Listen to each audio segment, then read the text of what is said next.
Hello everyone, मैंने अपनी पिछली वीडियोस में आपको reflexive relation, symmetric and transitive relation बताई थे। आज मैं उनके कुछ क्वेश्चन करूँगी। ये मैथ्स की एनसीईआरटी के बुक एक्सरसाइज 1.1 के कुछ क्वेश्चन मैं आज करूँगी। तो सबसे पहले फर्स्ट क्वेश्चन में बोल रहा है determine whether each of the following relation are reflexive, symmetric and transitive. बस आपको जैसे बता दिया कि ये है या नहीं, वो मैं अब हो सके तो मेरी पिछले वीडियोस ज़रूर देखें। तो सबसे पहले फर्स्ट पार्ट में लिख लेती हूँ मैं। यहाँ पे फर्स्ट पार्ट है एक relation R in the set A. सबसे पहले सेट ए लिखो। सेट ए में दिया है 1 से लेकर 14 तक सारे एलिमेंट्स हैं, ठीक है। फिर अब इसमें एक रिलेशन किया है, एक relation from A to A, R from A to A such is that, और आर क्या क्या है, एक्स वाई। अब जहाँ पे इस कंडीशन दी है, अब इस कंडीशन में पुट करके देखना है आपको। सबसे पहले ये हो गया। अब ये बता रहा है कि रिलेशन क्या वो रिफ्लेक्सिव, सिमेट्रिक और ट्रांजिटिव है। सबसे पहले फॉर रिफ्लेक्सिव मैंने क्या क्या बोला था, रिफ्लेक्सिव है वो फर्स्ट टाइप है, तो इसमें ए देखना। सिमेट्रिक है तो उसमें दो एलिमेंट्स को कंपेयर करना, ए बी देखना, ए बी और बी ए। और ट्रांजिटिव है वो उसमें 3 एलिमेंट्स को कंपेयर करना, मतलब ए बी बी सी, और हो अगर सेट में तो ए सी को भी होना चाहिए। तो वैसे ही रिफ्लेक्सिव की क्या कंडीशन थी कि ए को सेट में होना चाहिए, मतलब कि एक्स को सेट में होना चाहिए। जो मैं साइड में लिख रही हूँ, एक्स को सेट में होना चाहिए, मतलब ए कुछ भी हो जाए, कोई भी एलिमेंट है ना उसका रिपीटेड होना चाहिए। मतलब इसका मतलब कि एक्स ए से क्या पता चल रहा है कि एक्स हो। अब जहाँ पे एक्स वाई लिखा है, जहाँ पे एक्स लिखा है, मतलब कि हमने वाई को एक्स से रिप्लेस किया है। तो वैसी कंडीशन में अगर हम वाई को एक्स से रिप्लेस करके देखेंगे और देखेंगे कि क्या हमारा रिलेशन आ रहा है, तो वैसी कंडीशन में आप वाई को एक्स से रिप्लेस करके देखो। इसमें बोला कि रिलेशन में वो पेयर्स आएंगे जिनमें फर्स्ट एलिमेंट सेकेंड एलिमेंट के बीच में ये कंडीशन होगी। और रिफ्लेक्सिव के लिए है कि पहला एलिमेंट दूसरे एलिमेंट की इक्वल होता है, मतलब सिंपल एक्स और वाई आपस में इक्वल होंगे। तो अगर एक्स और वाई आपस में इक्वल होते हैं, मान लो अगर इक्वल है x is equal to y, अगर इसमें पुट करके देखो तो 2x इज इक्वल टू 0, तो ये आ जाएगा x इज इक्वल टू 0। मतलब कि अगर ये इस सेट में 0 0 बिलोंग करेगा, x 0 0, अच्छा, और ये तभी ट्रू हो सकता है जब x इज इक्वल टू 0। मतलब कि अगर जो एलिमेंट 0 0 है ना, वो हो सकता है सेट में अगर एलिमेंट 0 0 है, बट एलिमेंट क्या है 0 0 सेट में है कोई। सेट पे देखो एक्स वाई को कहाँ से बिलोंग कर रहे हैं, ए से। ए के अंदर 0 है नहीं, ए के अंदर से तो सारे नेचुरल है। वैसे अगर ए में 0 होता तो ये रिफ्लेक्सिव होता, बट जहाँ पे ए भी 0 नहीं है और आप बोल रहे हो कि एक्स की वैल्यू जो एक्स है ना वो उसकी वैल्यू 0 होगी तभी रिफ्लेक्सिव होगा। बट एक्स की वैल्यू 0 कैसे हो सकती है, इसका ए लिखने का क्या मोटिव है। ए इस क्योंकि मैक्सिमम टाइम हम सोचते हैं रिलेशन में से निकालना होता है, बट इसमें ए का भी थोड़ा मोटिव होता है कि एक्स वाई कहाँ से बिलोंग कर रहे हैं। जहाँ पे लिख भी देती हूँ X belongs to A, Y belongs to A, मतलब एक्स है ना वो सारे ए से बिलोंग कर रहे हैं, वाई भी ए से बिलोंग कर रहे हैं, मतलब ये 1 से 14 के बीच में ही हो गए, वाई भी 1 से 14 के बीच में हो गए। तो 0 कैसे हो सकता है, तो it is not reflexive, it is not reflexive. अब सिमेट्रिक के लिए क्या करेंगे हम, फॉर सिमेट्रिक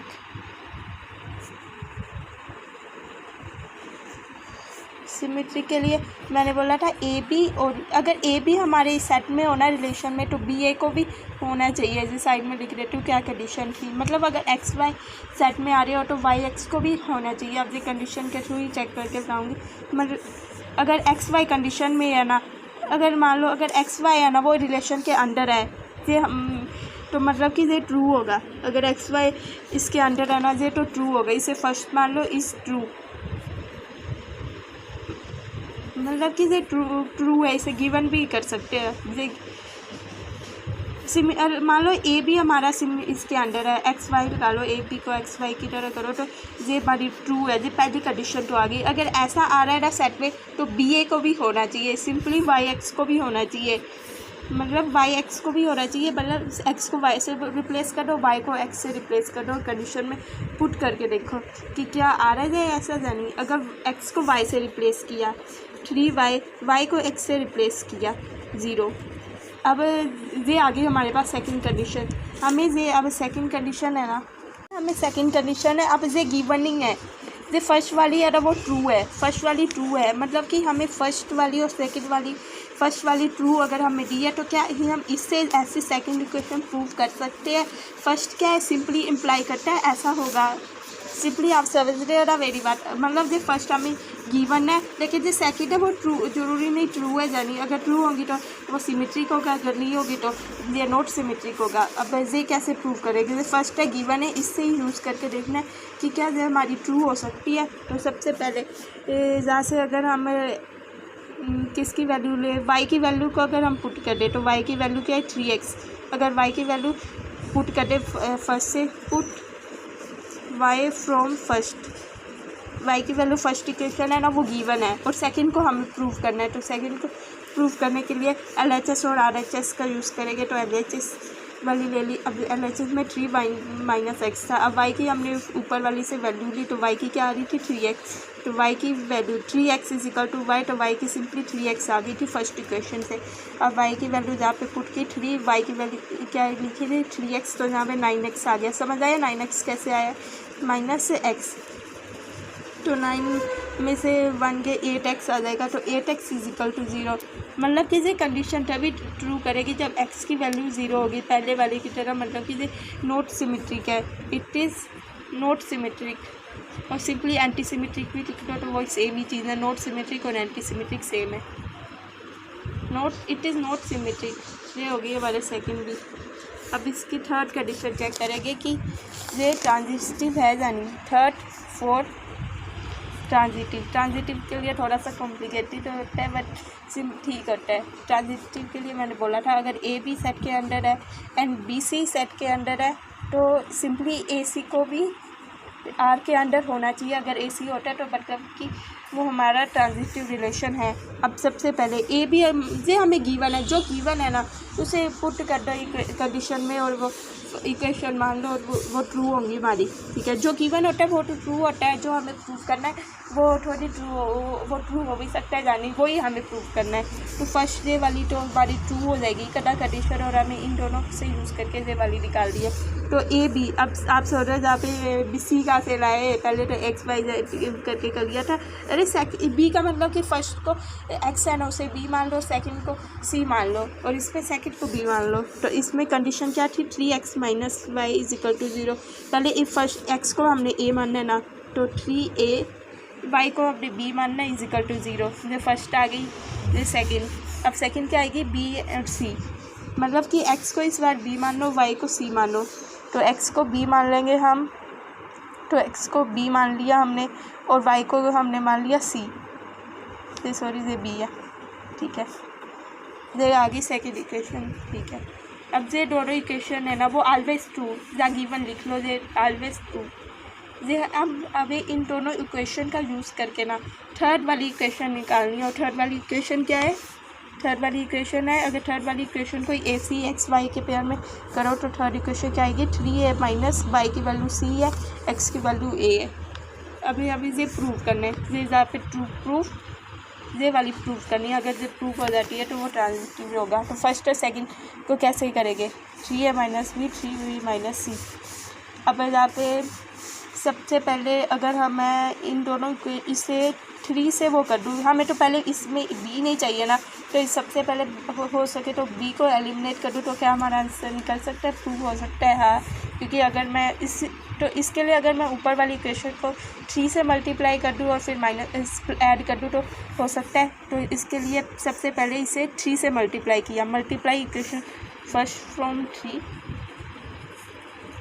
वाई 3, तो ठीक है। अगर फर्स्ट को हम 3 से मल्टीप्लाई किया and then add both equation, फिर हमने इन दोनों इक्वेशन को ऐड किया, ठीक है। तो क्या इक्वेशन बनेगी, तो अगर मैंने पहले तो इसे 3 से मल्टीप्लाई किया तो जहाँ पर 9a माइनस 3b आ जाएगा, तो 9a minus 3b plus 3b, फिर इन दोनों इक्वेशन को ऐड किया जो नहीं बनेगी, minus 3b plus 3b b कर जाएंगे सारे, तो 9a minus c is equal to 0। ये हमारी कंडीशन आ रही है जबकि हमें प्रूफ ये करना था। क्या अब इससे किसी के थ्रू ऐसा प्रूफ हो सकता है, इससे सिंपली क्या प्रूव हो रहा है, इससे प्रूव हो रहा है कि a की वैल्यू है वो c/9 की इक्वल है। अब अगर ये वाली वैल्यू इसमें पुट करोगे तो सॉरी सी की वैल्यू पुट कर दो, सिंपली सी की वैल्यू आ जाएगी, वो आ जाएगी 9a। अगर सी की वैल्यू 9a आ जाएगी तो इज इक्वल टू 0,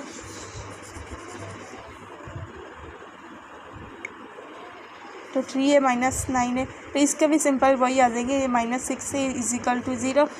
और ये तभी ट्रू होगा जब a की वैल्यू 0 होगी, और a की वैल्यू 0 हो ही नहीं सकती क्योंकि a की वैल्यू हमने कहाँ से लिया, a मतलब x y, कुछ भी a x जो सारी वैल्यू लेगी वो हमने a सेट से ही लेनी है।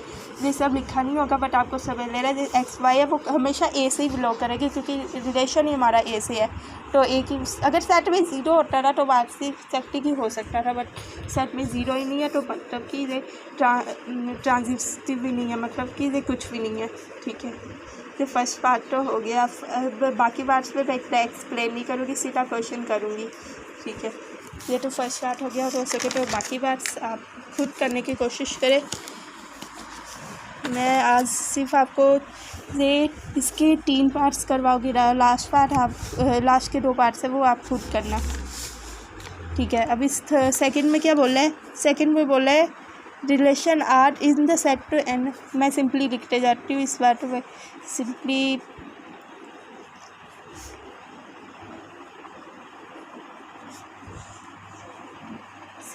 हो सके तो आप खुद भी करने की कोशिश करें।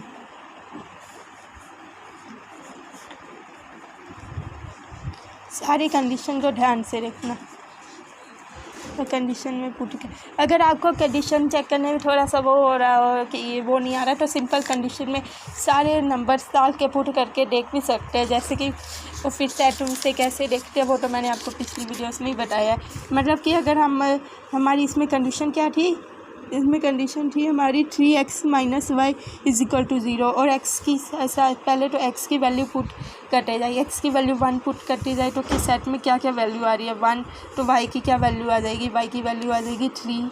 वैसे ही x की अगर 2 पुट करेंगे तो y की क्या वैल्यू आती जाएगी, तो वैसे ही सारी वैल्यू लिखते जाए। वैसे ही फिर y की वैल्यू 1 पुट करेंगे, फिर जो जो पेयर्स बनते जा रहे हैं वो सेट में लिख दो और वैसे करके चेक कर लो। बट वैसे काफ़ी लेंथी मेथड है, जो सिंपल से इजी मेथड है काफ़ी कंडीशन चेक करने का, आपको उसमें काफ़ी टाइम लगेगा।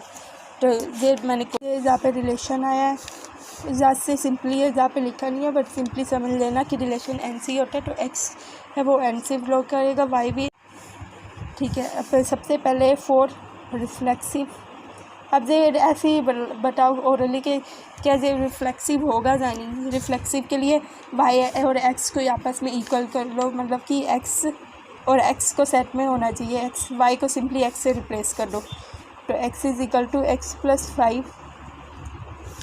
अगर ऐसा करोगे, अगर हम ऐसा करेंगे एक्स को अगर एक्स की इक्वल हो गया मतलब simply y first element second element के इक्वल हो गया, मतलब सिंपली वाई है वो एक्स की इक्वल हो गया। अगर वाई एक्स की इक्वल हो गया तो इस कंडीशन में पुट करके देखो, सिंपली पुट किया तो एक्स में से एक्स किया 0 इज इक्वल टू 5। और ये कभी ट्रू नहीं हो सकता, या कोई रियल नंबर डालो या कॉम्प्लेक्स नंबर डालो, दिस इज़ ऑलवेज फॉल्स, ये तो हमेशा फॉल्स गया, तो मतलब इट इज़ नॉट रिफ्लेक्सिव, तो ये होगा नॉट रिफ्लेक्सिव। अब देखो यहाँ पे पहले ही पता चल गया तो बाकी कंडीशन को क्यों चेक करना अगर पहले ही पता चल गया। ठीक है, अगर यहाँ पे अगर हमारा ट्रू आ जाता ना तो फिर हम बाकी कंडीशन को भी चेक करते, क्योंकि यहाँ पे बोले एंड का मतलब कि दोनों कंडीशन ट्रू होनी चाहिए, तो पहले ही अगर ट्रू आ जाती ना तो हम सेकंड को चेक करते, बट जहाँ पे फर्स्ट एंड हम फॉल्स ही हो गई तो बाकी को भी चेक करना है।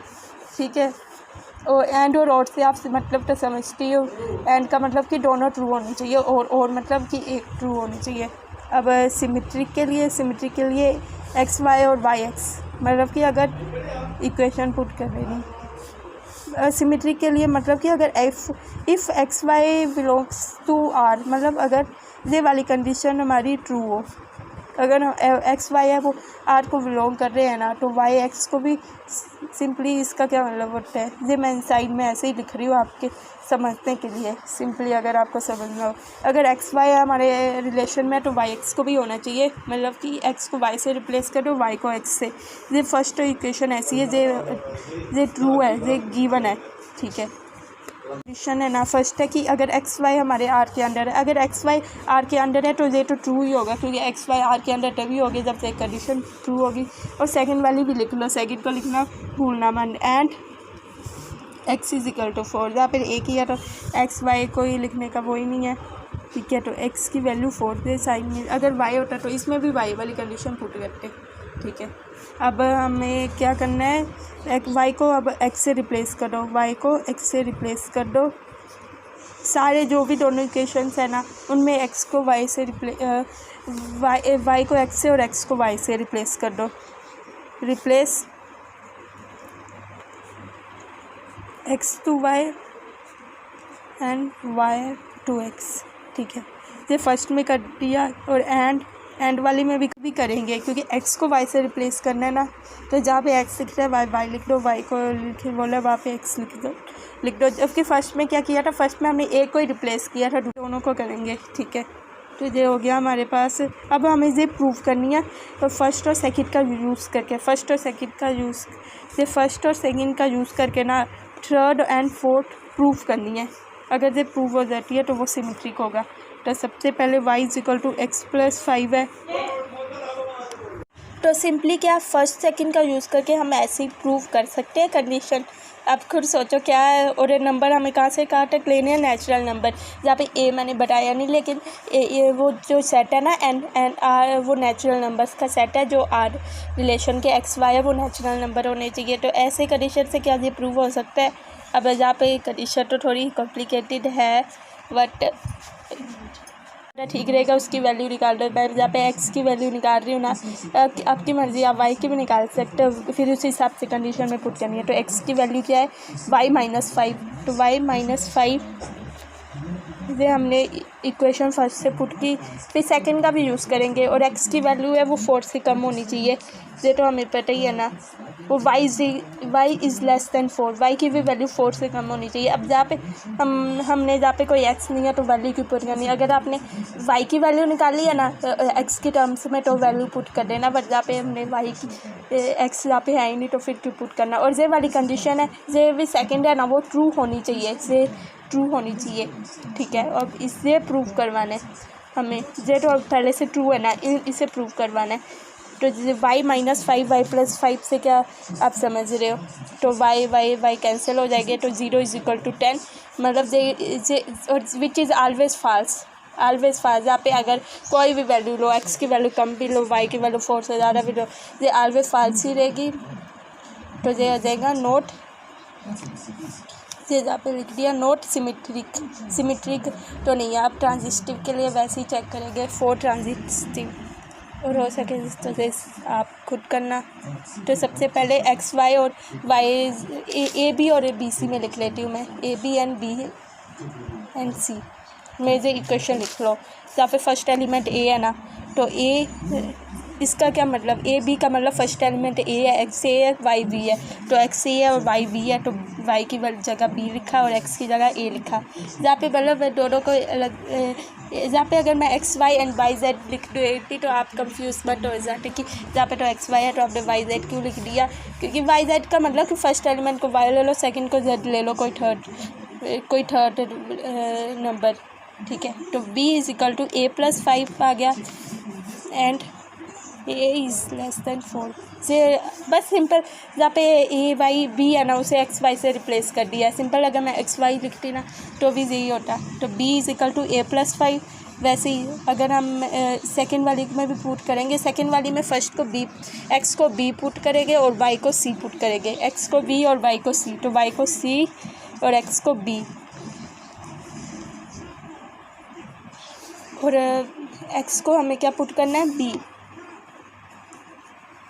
इज़ लेस देन 4, ठीक है। ये आ गए, ये फर्स्ट सेकंड आ गया, और हमें प्रूफ क्या करना है, a and c, a c को भी सेट में होना चाहिए। अगर a c सेट के अंदर, इसका क्या मतलब, अगर a b सेट के अंदर है तो ये कंडीशन ट्रू होगी, b c है वो सेट के अंदर है वो ट्रू है। ये हमें गिवन है कि a b और b c सेट के अंदर हो गए, तो अगर ऐसा होता है तो a c को भी सेट के अंदर होना चाहिए। मतलब कि a को अगर x से, c को y से रिप्लेस कर दो, तो e is equal to a+5, मतलब x को a से किया, y को c से किया, क्योंकि a c का क्या मतलब, फर्स्ट एलिमेंट x है और सेकंड एलिमेंट c है, y c है, तो वैसे ही यहाँ पे फर्स्ट एलिमेंट आ जाएगा ए इज़ लेस देन 4। ठीक है, ये फर्स्ट ये वाली दोनों इक्वेशन है ना, ये हमें गिवन है और हमें इन दोनों इक्वेशन का यूज़ करके थर्ड प्रूफ करवानी है कि ट्रू होगी या फाल्स होगी। ठीक है, अब कैसे करेंगे? सिंपल, मैंने बोला रहा इसके लिए आप इन दोनों को हो सके तो एलिमिनेट कर ले। अगर हम इन दोनों को अगर आपस में क्या करें, बी की वैल्यू को अगर हम सिंपली यहाँ पे पुट कर दें, बी की वैल्यू क्या है a+5। अगर सिंपल हम बी की वैल्यू, हमें इसमें क्या चाहिए, अपनी कंडीशन में बी तो चाहिए नहीं, तो सिंपल पहले बी को एलिमिनेट कर दो।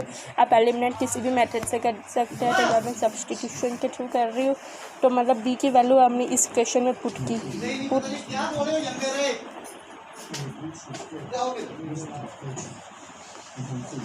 ये फर्स्ट और सेकंड है, ये गिवन है हमें, और थर्ड प्रूफ करवानी है। मतलब ये ट्रू है, इनका यूज़ करके थर्ड प्रूफ हो सकती है यानी फर्स्ट इन सेकंड में पुट करेंगे। ये तो वाला लिखा, तो सेकंड में पुट करेंगे तो क्या आ जाएगी, बी की वैल्यू a+c=a+10 आ जाएगा। समझ गए, बी की वैल्यू पुट की, ये आ गया। अब इस वाले में ये देखो कुछ चेंज हो सकता है, हमें बी तो चाहिए नहीं, सिंपल बता, बी हमें चाहिए नहीं, हमें चाहिए ए चाहिए। तो सेकंड तो ये पहले से ही प्रूव है कि ए की वैल्यू 4 से कम होनी चाहिए, और यहाँ पे भी बोला ए की वैल्यू 4 से कम होनी चाहिए, तो ये वाली तो ट्रू ही है, ए की वैल्यू तो 4 से कम ही आ रही है। ठीक है, और बी को हमने एलिमिनेट कर दिया, तो इस कंडीशन की तो कोई ज़रूरत ही नहीं है। तो अब हमारा प्रूव हो रहा है कि सी है वो a+10 है, और ए की वैल्यू है वो 4 से कम होनी चाहिए, ये प्रूव हो रहा है। ठीक है, अब लेकिन हमें प्रूफ क्या करना था, c=a+5। देखो क्या कभी ये ट्रू हो सकते हैं, यहाँ पे अगर सिंपल c की वैल्यू को पुट कर दे तो a की वैल्यू 10, a+5, ये ऑलवेज फॉल्स होगा, विच इज़ ऑलवेज फॉल्स।